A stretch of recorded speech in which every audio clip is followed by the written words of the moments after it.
Man minas sahabah, sino ang mula sa sahabah, mga kasamahan ng Propeta Muhammad sallallahu alaihi wasallam, qala, ang nagsabi, qimatu kulli mri'in, ang tunay na halaga ng lahat ng mga tao, ma yuhsinuhu, ay nakadepende sa mga bagay na mahusay niyang ginagawa.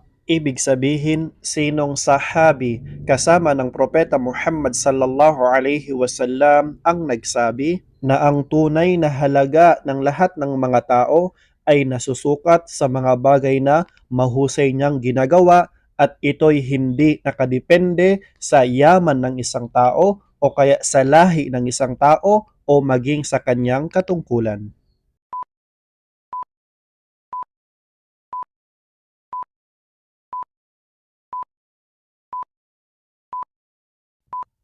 Ang tamang sagot ay Ali ibn Abi Talib radiyallahu an. Si Ali ibn Abi Talib, kinaluguran siya ni Allah.